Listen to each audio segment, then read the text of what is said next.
Firman Tuhan berkata, betapa indahnya kedatangan mereka yang membawa kabar baik. Syukur kepada Tuhan melalui dukungan gereja dan para mitra, sepanjang tahun 2019, Lembaga Alkitab Indonesia telah menyebar Alkitab dan bagian-bagiannya untuk umat Tuhan di berbagai pelosok Nusantara.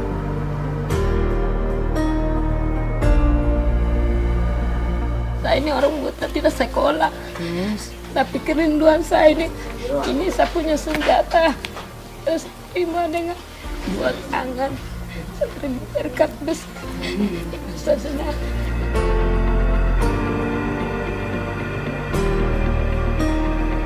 Saya menyampaikan terima kasih dan penghargaan kepada Lembaga Alkitab Indonesia yang telah melaksanakan program ini bersama dengan Sinode Gereja Kristen Injili di Tanah Papua. Kiranya Lembaga Alkitab Indonesia tetap menjadi berkat bagi seluruh umat. Terima kasih juga kepada para donatur yang telah membantu. Dengan penuh keyakinan kami mendoakan bahwa Tuhan yang membalas setiap kebaikan Bapak Ibu Saudara. Tuhan Yesus memberkati.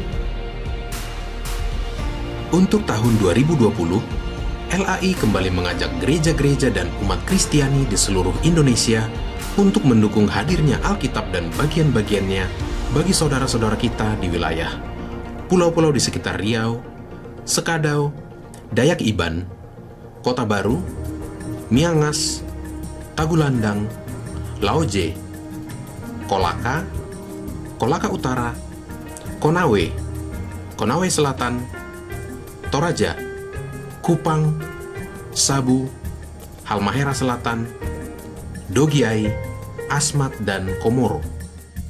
Banyak orang yang memerlukan Alkitab, juga kebutuhan anak-anak atau Alkitab anak.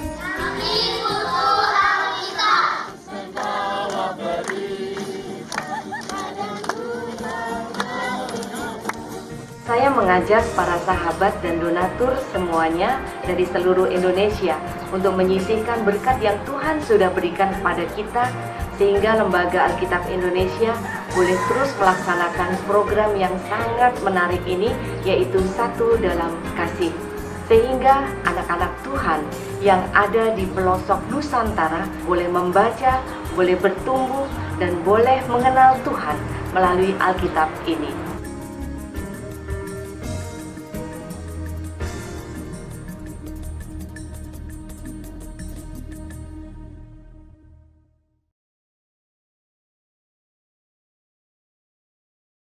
Program studi kedokteran di Universitas Kristen Krida Wacana telah terakreditasi sangat baik di Indonesia, berkembang pesat selama bertahun-tahun untuk menjadi lembaga terkemuka di Indonesia dan di wilayah Jakarta. Strategi dan kegiatan pembelajaran dilaksanakan dengan standar internasional melalui keunggulan inovatif untuk melayani bangsa dan kemanusiaan. Didukung oleh laboratorium canggih, unit simulasi klinik, dan pusat penelitian terpadu, unggul dalam kedokteran kerja dan emergency medicine.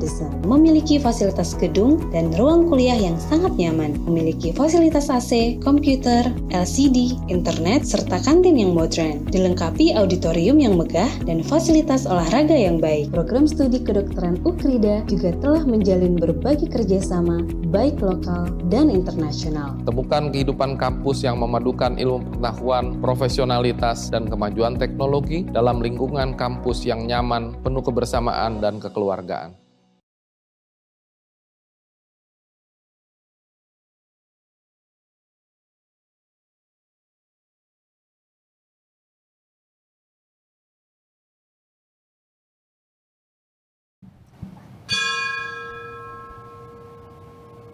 Selamat pagi saudara-saudara yang terkasih dalam Tuhan kita Yesus Kristus. Sebelum kebaktian kita mulai, kami mohon perhatian jemaat untuk beberapa warta lisan sebagai berikut. Yang pertama, pada hari ini, Minggu 18 Oktober 2020, merupakan ibadah bulan keluarga.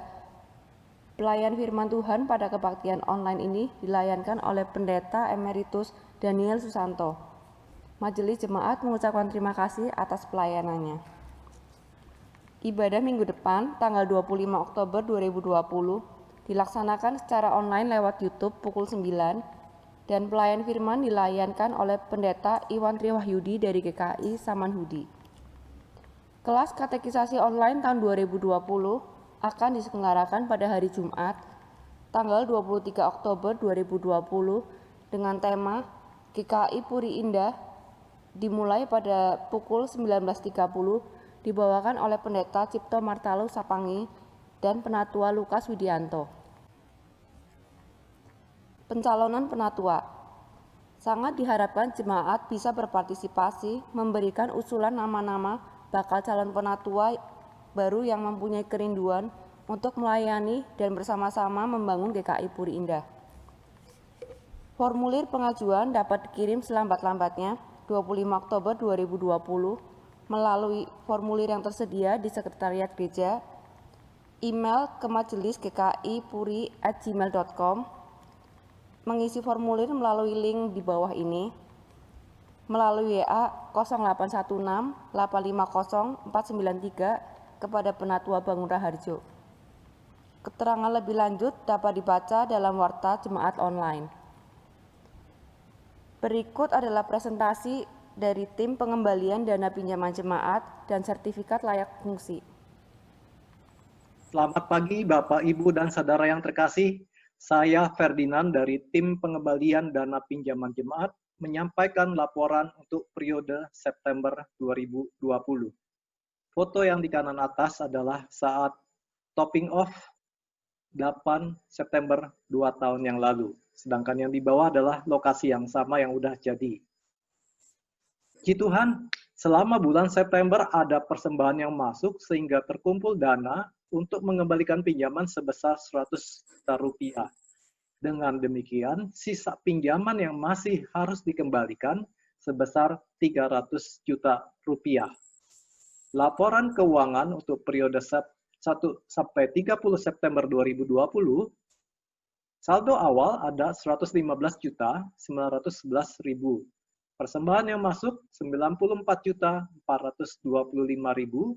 Bunga bank 2.497.000, sisa anggaran pembangunan 5.606.000, penjualan makanan 9.044.000. Total uang masuk ada 227.483.000 rupiah. Pengeluaran untuk biaya lain-lain 199.000. Untuk pelunasan pinjaman 100 juta rupiah. Total 100.199.000. Dengan demikian, saldo per 30 September 2020 ada 127.284.000. Jadi, pinjaman yang masih harus dikembalikan ada sebesar 300 juta. Jadi, untuk kekurangan dana yang harus kita kumpulkan lagi ada 172.716.000 rupiah.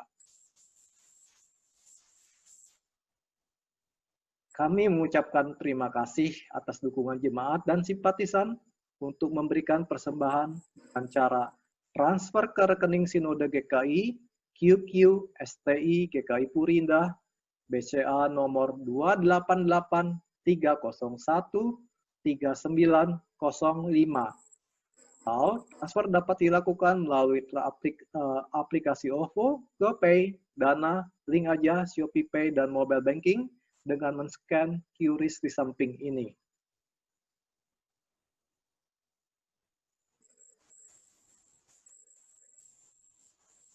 Semoga Tuhan selalu memberikan yang terbaik untuk kita menyelesaikan pinjaman yang tersisa. Demikian laporan dari tim pengembalian dana pinjaman jemaat. Kiranya Tuhan memberkati pelayanan ini. Selamat mengikuti ibadah. Sekian wartalisan hari ini. Sebelum kita memulai ibadah, marilah kita bersaat teduh dalam doa pribadi.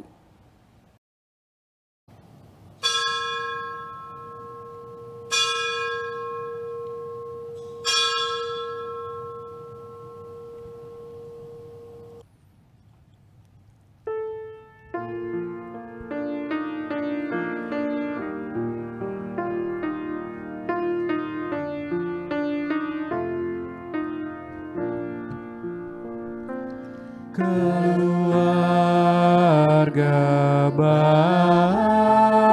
bahagia saling mengasihi, setia pada janji yang telah diikrarkan. Anugerah Allah Bapa tercurah baginya, membimbing kehidupan di jalan Tuhan.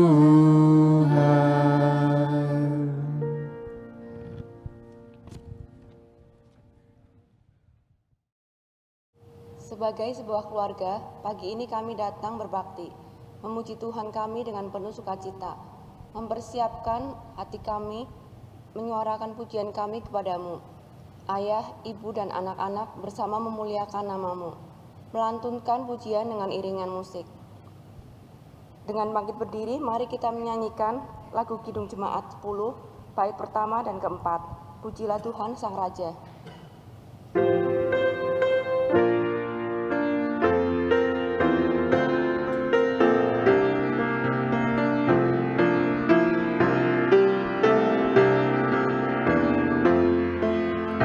Pujilah Tuhan Sang Raja yang maha mulia, segenap hati dan jiwaku pujilah Dia. Datang berkah, berilah musikmu bergah, angkatlah puji-pujian.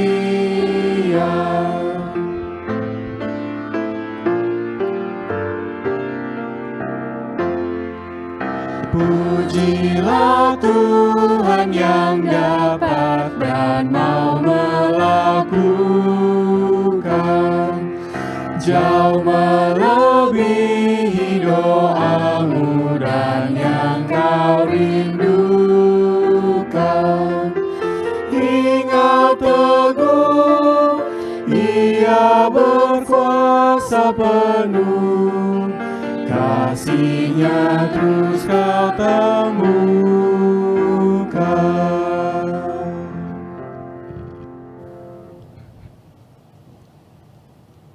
Jemaat Tuhan, marilah kita mengawali kebaktian ini. Kebaktian ini boleh terjadi karena kasih dan anugerah Tuhan yang menciptakan langit dan bumi dan segala isinya, yang kudus dan penuh kuasa dan penuh kasih. Amin.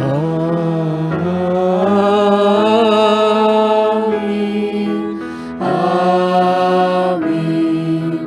Amin.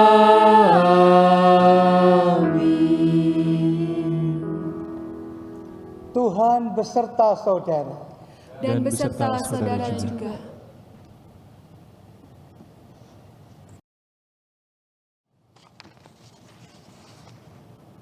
Saling menghargai dan saling mengerti adalah suatu hal yang sangat penting dalam hidup berkeluarga. Memahami bahwa ayah adalah kepala keluarga, ibu adalah pendamping, dan anak-anak adalah bagian dari keluarga yang harus menghormati ayah dan ibu. Ayah dan ibu juga harus memperlakukan anak-anaknya sebagai bagian yang sangat penting dan berharga dalam sebuah keluarga. Seperti tertulis dalam 1 Korintus 11 ayatnya yang ke-3a, tetapi aku mau supaya kamu mengetahui hal ini, yaitu kepala dari tiap-tiap laki-laki ialah Kristus, kepala dari perempuan ialah laki-laki, dan kepala dari Kristus ialah Allah.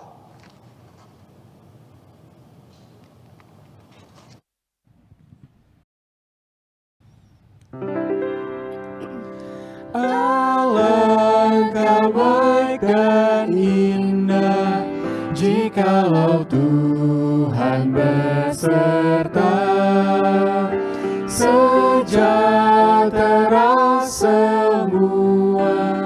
sekeluarga bahagia.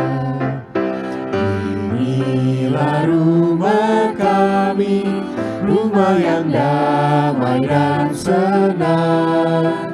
Siapa yang menjamin, tak lain Tuhan sajalah. Alangkah baik dan indah jikalau Tuhan beserta. Sejahtera semua, sekeluarga bahagia.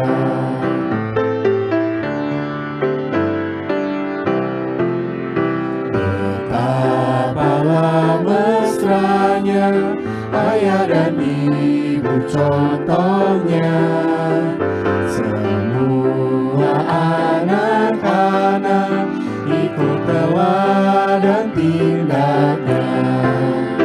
Alangkah baik dan indah jikalau Tuhan beserta.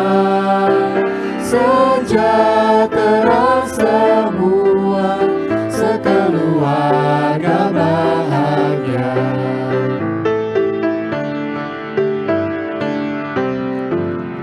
Di dalam kesusahan kami berdoa tak segan, pun dalam kesenangan ucapan syukur bergema.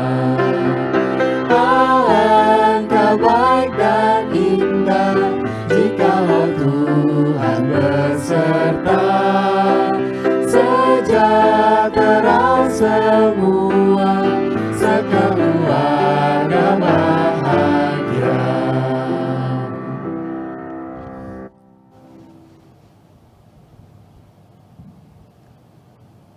Tunduk di hadapan-Mu ya Allah, kami sekeluarga datang menghadap kepadamu untuk memohon ampun atas dosa-dosa kami. Saya mengajak sekeluarga dapat berdoa bersama untuk melakukan pengakuan dosa.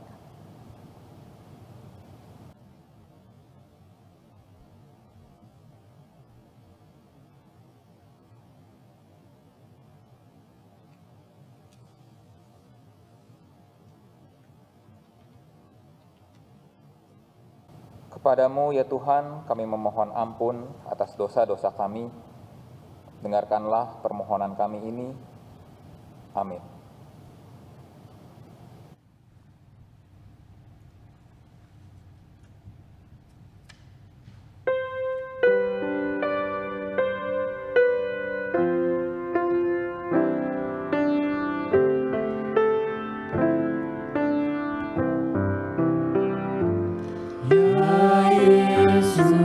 Tolonglah,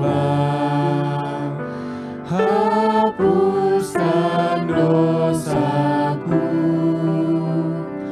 dan dari nafsu dunia lepaskan hamba-Mu.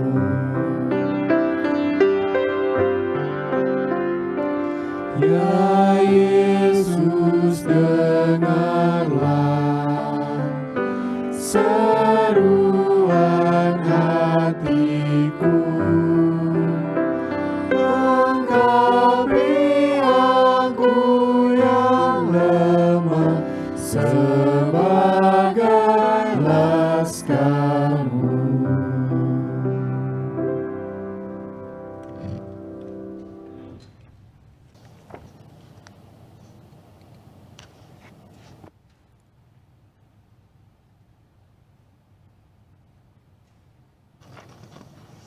Kami undang jemaat untuk bangkit berdiri untuk mendengarkan berita anugerah.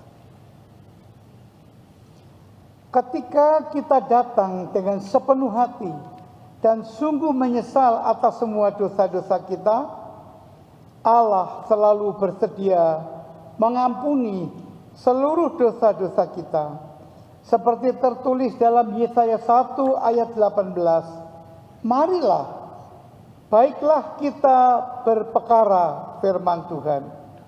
Sekalipun dosa memerah seperti kirmisi, akan menjadi putih seperti salju. Sekalipun berwarna merah seperti kain kesumba, akan menjadi putih seperti bulu domba. Kasih Kristus mengampunimu. Kasih Kristus juga telah mengampunimu. Damai dan kasih Kristus besertamu. Damai dan kasih Kristus besertamu juga.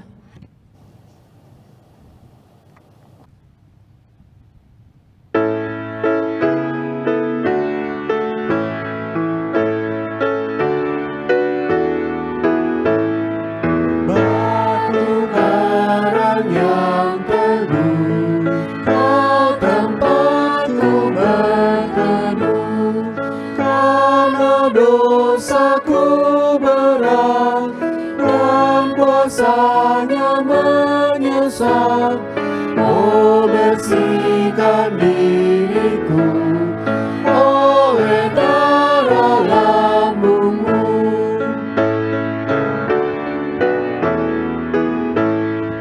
Tiada lain ku pegang, hanya salib dan iman. Dalam kehampaanku ku dambakan rahmat-Mu, tanpa Dikau Tuhanku akan hidup jiwaku.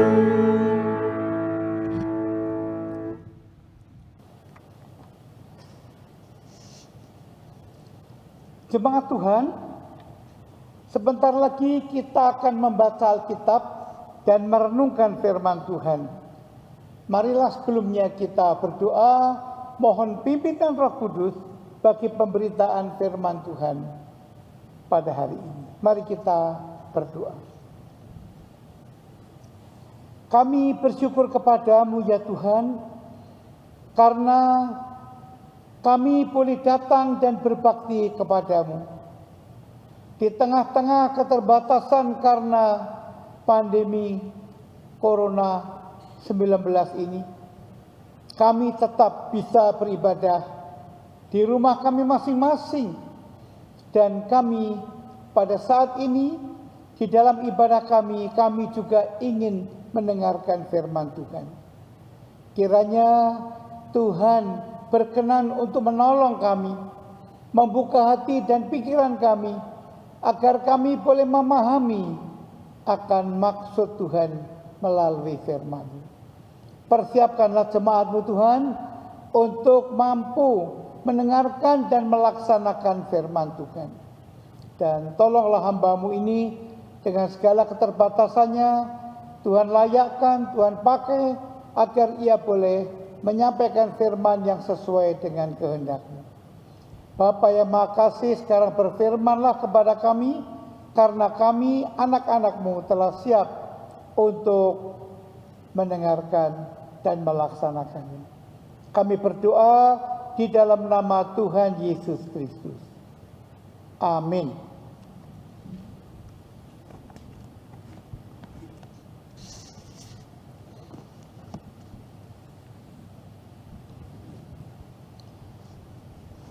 Jemaat Tuhan, kita akan bersama-sama membaca Alkitab dari Injil Matius pasal 22 ayat 15 sampai dengan ayat yang ke-22. Injil Matius pasal 22 ayat 15 sampai ayat yang ke-22. Demikianlah firman Tuhan tentang membayar pajak kepada kaisar. Kemudian pergilah orang-orang Farisi. Mereka berunding bagaimana mereka dapat menjerat Yesus dengan suatu pertanyaan. Mereka menyuruh murid-murid mereka bersama-sama orang-orang Herodion bertanya kepadanya, "Guru, kami tahu engkau adalah seorang yang jujur dan dengan jujur mengajar jalan Allah, dan engkau tidak takut kepada siapapun juga, sebab engkau tidak mencari muka. Katakanlah kepada kami pendapatmu, apakah diperbolehkan membayar pajak kepada kaisar atau tidak?" Tetapi Yesus mengetahui kejahatan hati mereka itu, lalu berkata, "Mengapa kamu mencobai aku, hai orang-orang munafik? Tunjukkanlah kepadaku mata uang untuk pajak itu." Mereka membawa suatu dinar kepadanya. Maka ia bertanya kepada mereka, "Gambar dan tulisan siapakah ini?" Jawab mereka, "Gambar dan tulisan Kaisar." Lalu kata Yesus kepada mereka, "Berikanlah kepada Kaisar apa yang wajib kamu berikan kepada Kaisar, dan kepada Allah apa yang wajib kamu berikan kepada Allah." Mendengar itu heranlah mereka dan meninggalkan Yesus. Demikianlah Injil Yesus Kristus menurut Matius 22 ayat 15 sampai 22. Demikianlah Injil Yesus Kristus. Berbahagialah mereka yang mendengarkan firman Allah dan yang memeliharanya. Haleluya. Haleluya. Haleluya. Haleluya.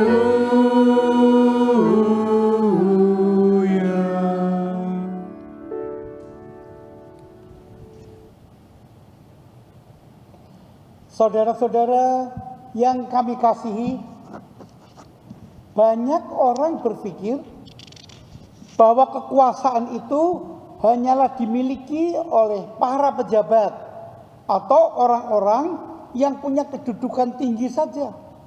Misalnya presiden, menteri, panglima TNI, Kapolri, atau para komisaris dan para direksi perusahaan. Orang-orang ini memang mempunyai kekuasaan untuk bisa melakukan tugas yang diembankan kepada mereka. Tapi kekuasaan ini sebenarnya tidak hanya dimiliki oleh orang-orang penting tadi, tidak cuma mereka. Setiap orang yang punya tugas dan tanggung jawab, sebenarnya ia juga mempunyai dan diberikan kekuasaan untuk bisa menjalankan tugas dan tanggung jawabnya itu. Sebagai contoh, polisi lalu lintas, ia punya tugas, ia punya kuasa untuk mengatur lalu lintas. Kalau ada pengemudi sepeda motor atau mobil yang melanggar peraturan lalu lintas, ia berhak memberhentikan, ia berhak memberikan surat tilang, bahkan menahan kendaraan itu kalau kendaraan itu tanpa dilengkapi dengan surat-surat. Tukang parkir juga, ia punya kekuasaan untuk mengatur mobil dan motor yang akan diparkirkan. Ia menentukan tempat ini untuk mobil ini, untuk motor, dan seterusnya. Begitu juga di dalam keluarga, saudara-saudara. Orang tua, baik ayah maupun ibu dan anak-anak juga punya kekuasaan dalam menjalankan tugas dan tanggung jawab mereka masing-masing. Kekuasaan ini harus dikelola dengan baik. Dan dalam rangka mengelola kekuasaan itu, tema khotbah kita dalam bulan keluarga pada minggu ini membicarakan tentang mengelola kekuasaan dalam keluarga dengan landasan Alkitab Matius 22 ayat 15 sampai 22. Saudara-saudara yang kami kasihi, Matius 22 ayat 15 sampai 22 ini membicarakan tentang dua macam kekuasaan, yaitu kekuasaan Tuhan dan kekuasaan negara atau kekuasaan pemerintah. Dalam perikop ini disaksikan ada orang-orang Farisi yang berupaya menjerat Tuhan Yesus dengan satu pertanyaan. Orang-orang Farisi ini menyuruh murid-murid mereka bersama orang-orang Herodion untuk bertanya kepada Yesus.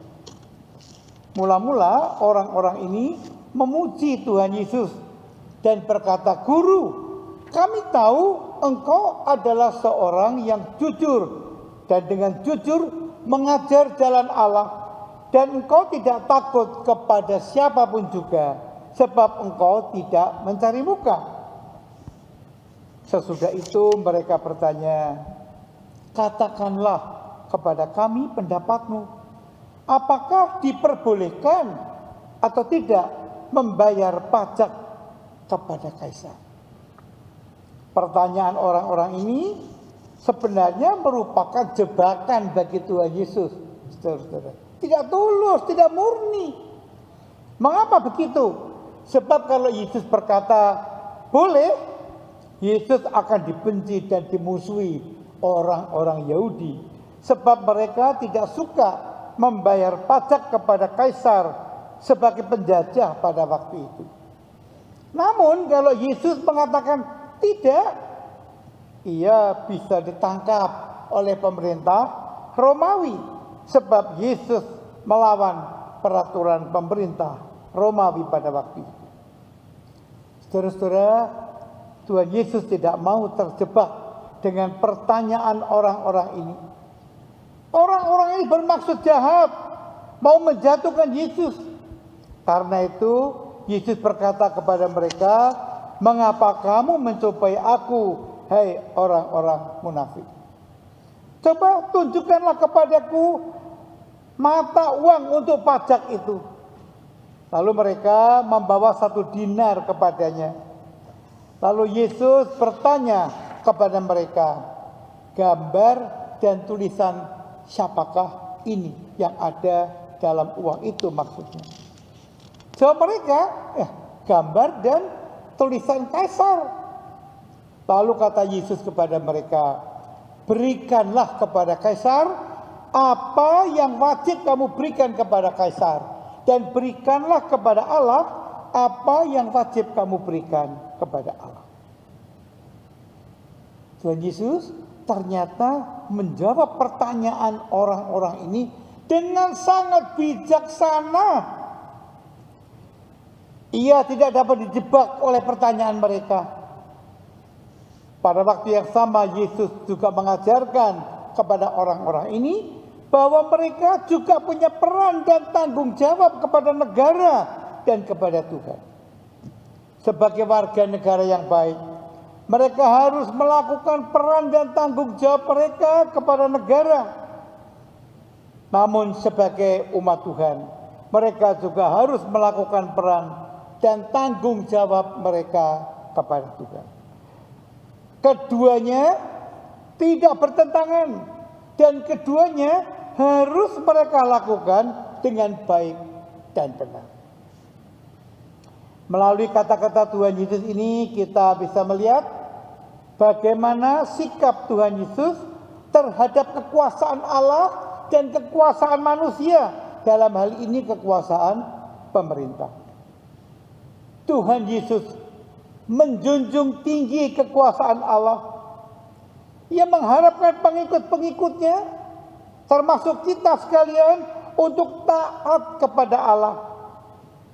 Ketaatan yang diajarkan Yesus adalah ketaatan yang tulus dan benar.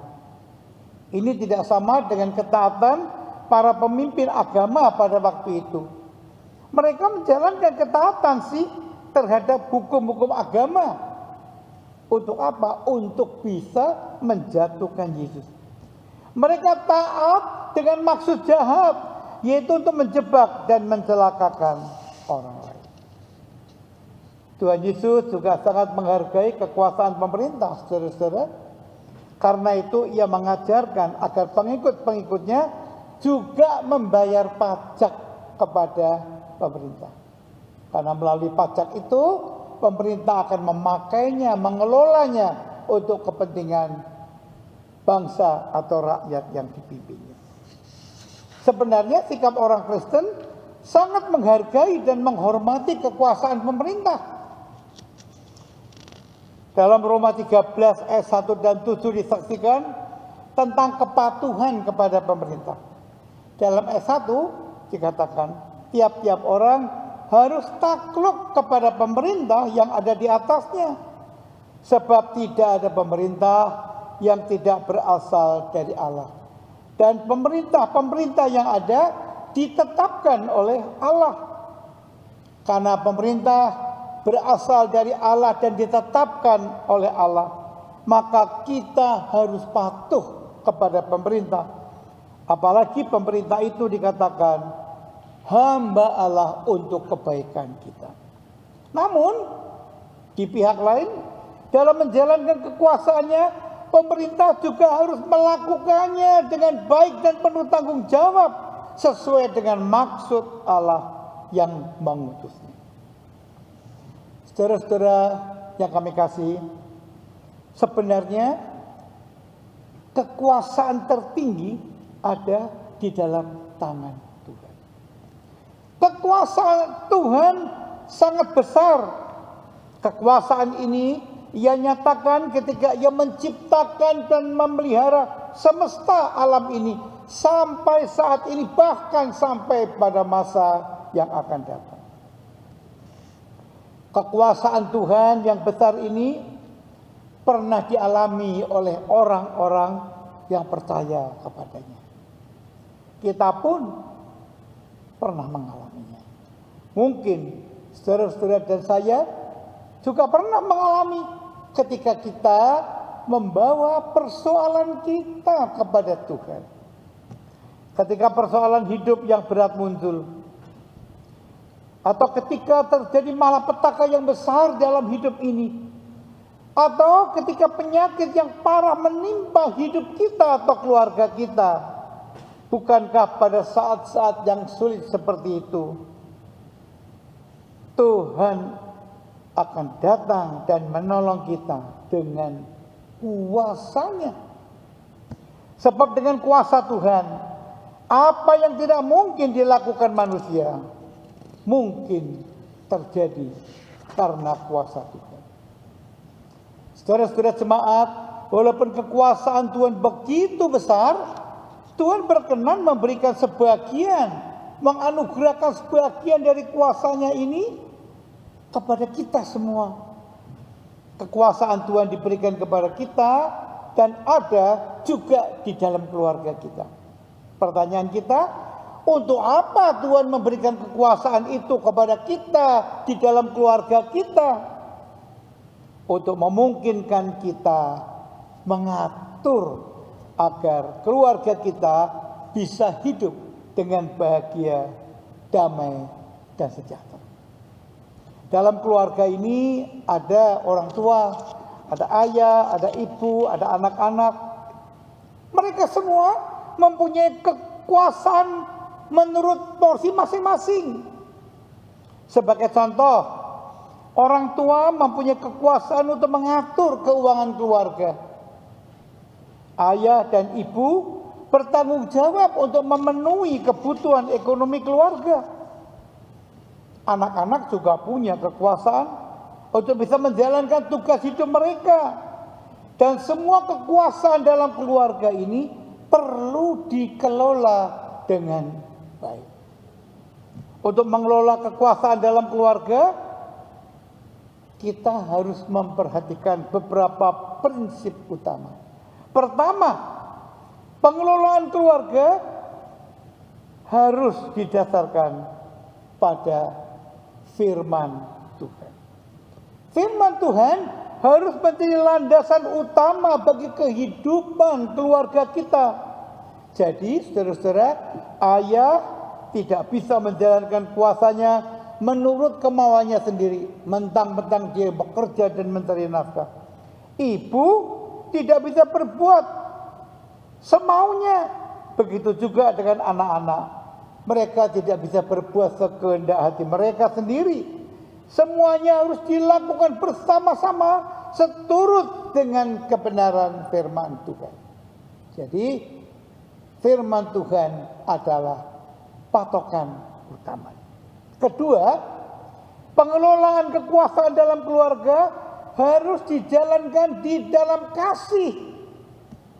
Bukan karena paksaan, bukan karena semata-mata keharusan, tetapi dasarnya adalah kasih. Firman Tuhan menekankan pentingnya kasih dalam kehidupan pernikahan dan keluarga. Coba kita perhatikan dalam Kolose 3:14 misalnya, di sana dikatakan di atas semuanya itu kenakanlah kasih sebagai pengikat yang mempersatukan dan menyempurnakan. Ketiga, pengelolaan kekuasaan dalam keluarga harus dilakukan untuk tujuan mendukung pelaksanaan tugas kita di dalam keluarga. Jadi kekuasaan itu tidak boleh digunakan, ditujukan untuk menindas atau menguasai yang lain. Tidak juga untuk mengancam atau menakut-nakuti, tidak. Tetapi untuk bisa menjalankan tugas bersama sebagai ayah, sebagai ibu, sebagai anak-anak. Bila kekuasaan dalam keluarga bisa diatur, dikelola dengan baik, tugas-tugas dalam keluarga kita akan bisa dilaksanakan dengan baik, dengan penuh keikhlasan dan sukacita, dan tidak ada keterpaksaan. Ayah melakukan tugasnya dengan penuh sukacita, begitu juga ibu dan anak-anak, dan tidak ada yang merasa terpaksa. Akan ada kekompakan dalam keluarga. Keluarga kita akan berhasil untuk mencapai apa yang dicita-citakan. Akibatnya keluarga kita bisa hidup dalam damai dan sejahtera. Dan inilah yang didambakan oleh banyak orang. Sebaliknya, saudara-saudara, bila pengelolaan kekuasaan dalam keluarga tidak dilakukan dengan baik, bisa-bisa akan terjadi banyak perselisihan dan konflik dalam keluarga. Masing-masing mau menang sendiri, masing-masing mau menerapkan peraturannya sendiri, dan akibatnya kita akan menderita. Keluarga kita bisa menjadi neraka dunia ini. Saudara-saudara jemaat, sekarang bagaimana kita menerapkan firman Tuhan ini dalam kehidupan keluarga kita masing-masing? Apakah kita akan mengelola kekuasaan yang ada dalam keluarga kita dengan berdasarkan firman Tuhan dan dengan tujuan untuk mendatangkan damai sejahtera dalam keluarga kita? Tantangan untuk melakukan tugas ini memang tidak sedikit, saudara-saudara. Keakuan dan pementingan diri sendiri seringkali menghambat pengelolaan kekuasaan yang baik dalam keluarga. Seringkali masing-masing menekankan kepentingannya dan masing-masing memaksa orang untuk mengikuti kepentingannya. Walaupun mengelola kekuasaan dalam keluarga ini tidak mudah dan tantangannya banyak, namun kita tidak perlu takut dan khawatir. Dalam bulan keluarga ini diberitakan Tuhan yang telah memberikan keluarga kepada kita, Ia pasti akan menolong kita dan memampukan kita supaya kita bisa mengelola kekuasaan dalam keluarga kita. Antara orang tua, suami, istri, anak-anak, semuanya bisa bersukacita dan bergairah untuk menjalankan tugas hidup mereka bersama. Tuhan memberkati. Amin.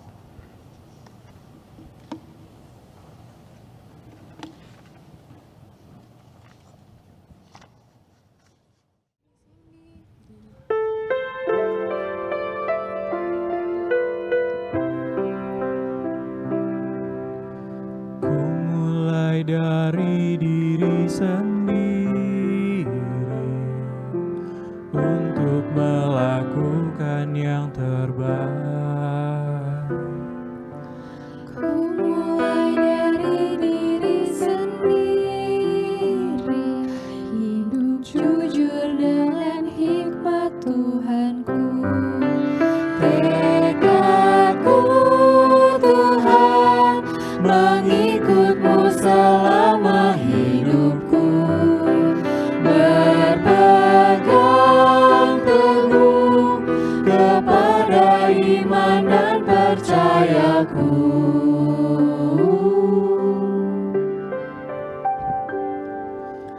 Akan ku mulai dari diriku, melakukan sikap yang benar, biarpun kecil dan sederhana, Tuhan dapat membuat jadi besar.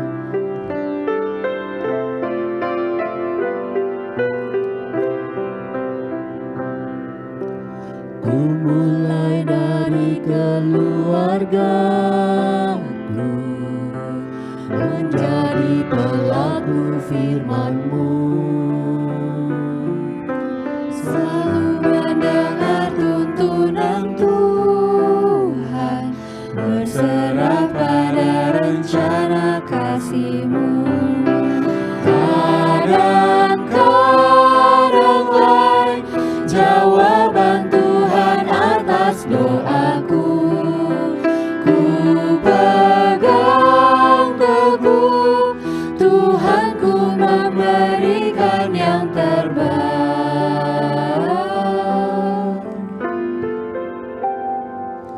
Ku mulai dari keluargaku,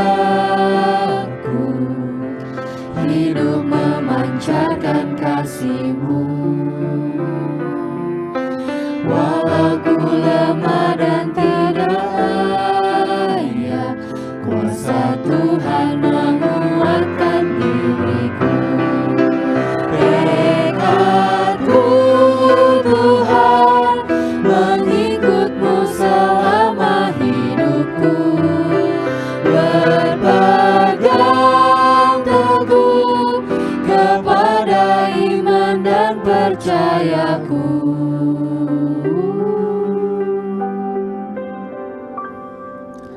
Akan ku mulai dari diriku, melakukan sikap yang benar, biarpun kecil dan sederhana, Tuhan dapat membuat jadi besar. Tuhan dapat membuat jadi besar.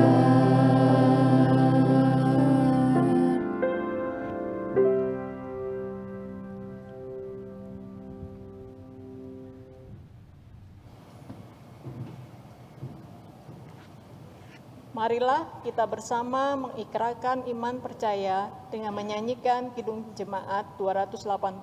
Aku percaya.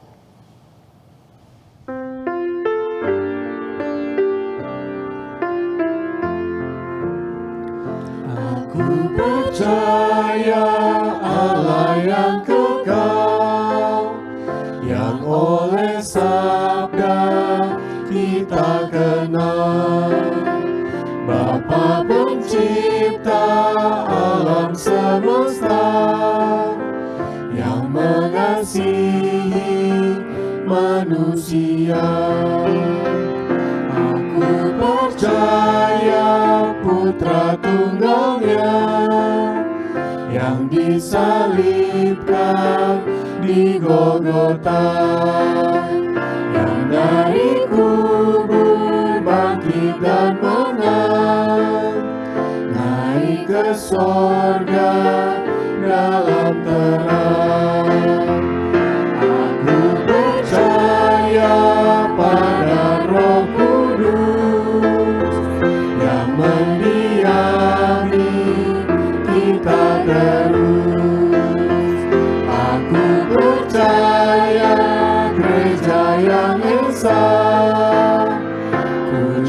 lebih suci di dalamnya.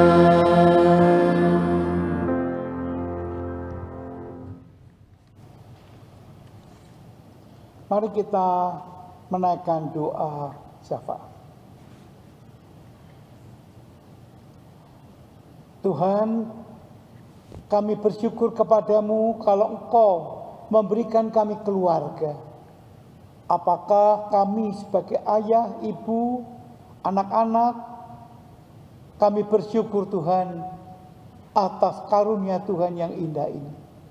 Dan untuk mengelola keluarga kami, Tuhan juga telah memberikan kepada kami kekuasaan.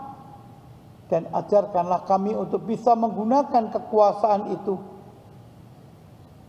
untuk tujuan kebaikan keluarga kami masing-masing. Kami berdoa pada saat ini bagi saudara-saudara kami yang sedang sakit.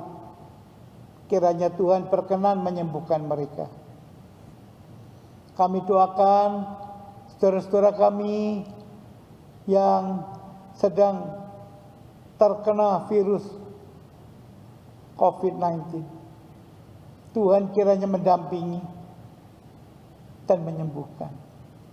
Juga Tuhan membesarkan hati mereka dan Tuhan sendiri yang menolong akan keluarganya juga. Baik yang dirawat di rumah sakit maupun rumah ataupun tempat-tempat yang lain. Tolong kiranya Tuhan memberi kesembuhan. Berkatilah juga para dokter, perawat, tenaga kesehatan yang lain, bahkan orang-orang lain yang ikut merawat dan memberikan perhatian kepada saudara-saudara kami yang terkena COVID-19. Dan kami doakan kepadamu ya Tuhan, kiranya Engkau boleh menunjukkan kuasa dan kasih-Mu kepada kami baik di Indonesia maupun dunia ini untuk menghentikan persebaran COVID-19 agar manusia termasuk bangsa kami, termasuk kami di gereja ini dapat lagi menjalankan tugas panggilan hidup kami seperti sebelumnya.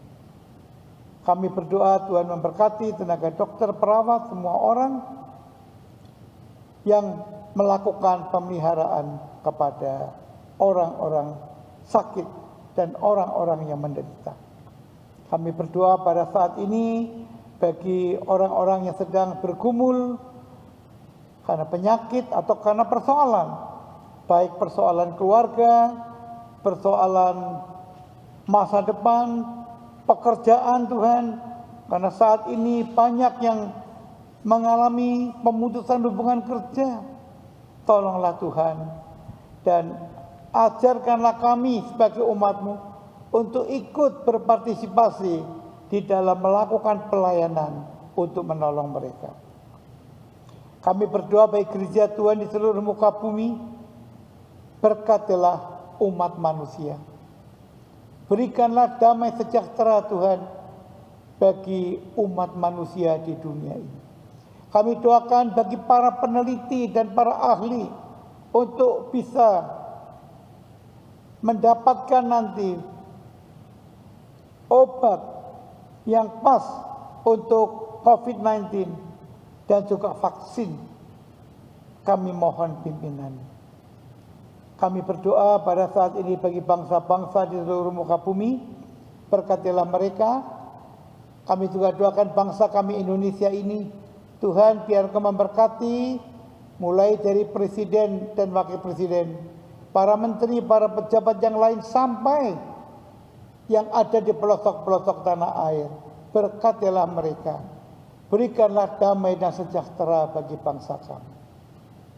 Kami juga berdoa biar Engkau yang akan menyertai kehidupan kami pada saat ini dan masa-masa selanjutnya. Kami hanya ingin menyerahkan hidup kami dalam tangan-Mu ya Tuhan. Dan hari ini kami serahkan juga keluarga-keluarga kami dalam pemeliharaan kasih Tuhan. Tuhan, kami mau menyerahkan hidup kami dalam tangan-Mu. Kami berdoa di dalam nama Tuhan Yesus Kristus. Amin.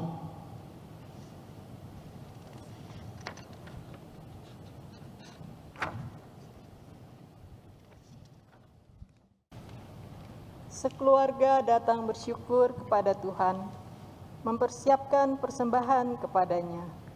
Ucapkanlah terima kasih ayah, ibu, dan anak-anak atas berkat dan anugerahnya yang tercurah atas keluarga kita. Sambil mengingat firman Tuhan yang tertulis dalam Mazmur 52 ayat 11. Aku hendak bersyukur kepadamu selama-lamanya, sebab engkaulah yang bertindak. Karena namamu baik, aku hendak memasyurkannya di depan orang-orang yang kau kasihi. Saudara dapat menyampaikan persembahan melalui transfer ke rekening BCA nomor 221 317 1194 atau scan QRIS, atau dapat pula memasukkan ke dalam amplop lalu dibawa saat sudah dapat beribadah kembali di dalam gedung gereja. Sambil menyampaikan persembahan, kita memuji Tuhan dari Kidung Jemaat 291. Mari bersyukur semua.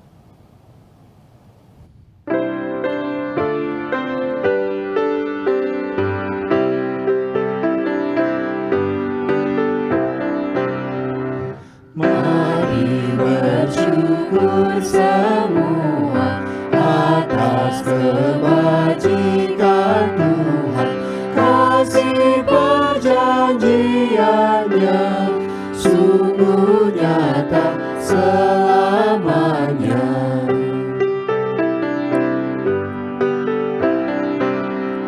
Langit bumi ciptaannya mencerminkan kuasanya, kasih perjanjiannya sungguh nyata selamanya.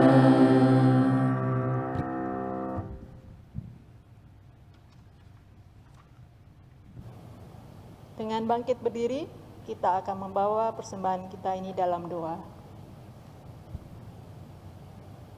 Terima kasih Tuhan, kalau pada saat ini kami boleh membawa persembahan kami sebagai ungkapan syukur kami atas berkat yang Tuhan berikan pada kami, atas penyertaan dan anugerah Tuhan yang luar biasa dalam kehidupan kami. Biarlah ya Tuhan, Kau juga yang mau menguduskan persembahan ini, sehingga persembahan ini boleh dipergunakan seturut dengan kehendak Tuhan dan boleh menjadi berkat bagi mereka yang membutuhkannya. Dan Tuhan ajarkan pada kami juga bukan hanya memberikan persembahan dalam bentuk materi ini saja, tapi kami juga boleh memberikan hidup kami, talenta yang ada pada kami, untuk Tuhan pakai sebagai persembahan yang berkenan di hadapan Tuhan. Terima kasih Tuhan Yesus, kami menyerahkan doa ini hanya di dalam nama-Mu. Amin.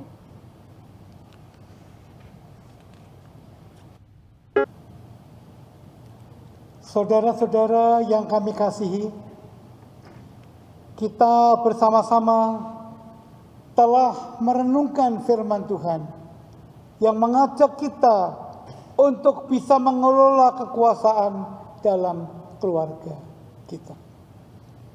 Tuhanlah yang memberikan kekuasaan itu kepada kita sekalian, apakah orang tua, apakah anak-anak, dan Tuhan ingin agar kita menggunakan kekuasaan itu untuk melakukan tugas dan tanggung jawab kita masing-masing di dalam keluarga. Sehingga melalui pengelolaan keluarga, kekuasaan keluarga yang baik, nama Tuhan dimuliakan dan keluarga kita bisa hidup di dalam damai sejahtera. Biarlah kiranya mengelola kekuasaan dalam keluarga ini dapat kita terapkan setelah kita selesai beribadah. Tuhan memberkati.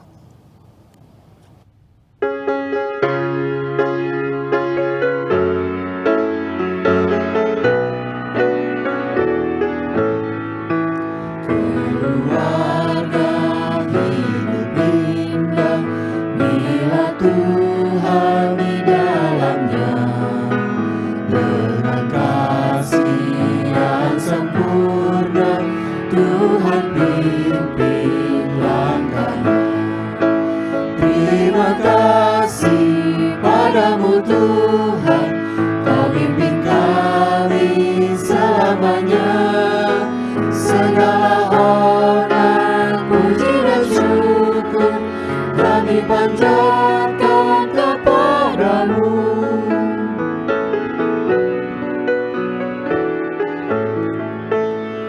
Keluarga hidup indah bila Tuhan pemimpinnya, dalam suka, dalam duka, kita dalam tangannya.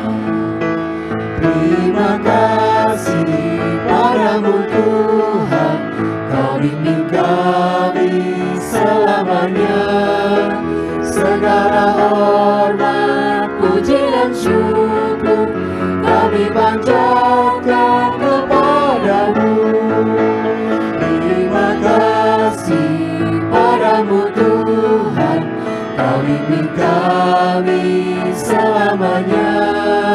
Segala hormat, puji dan syukur kami panjatkan kepadamu.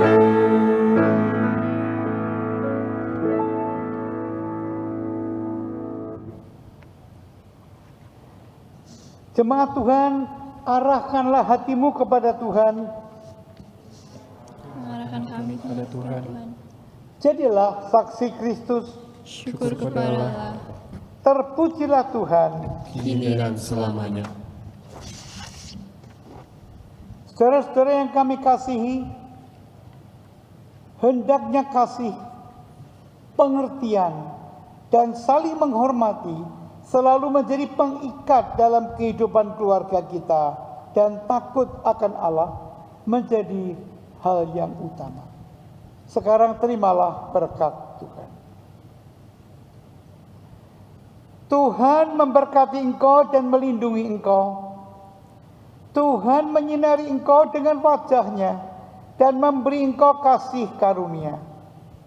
Tuhan menghadapkan wajah-Nya kepadamu dan memberi engkau damai sejahtera.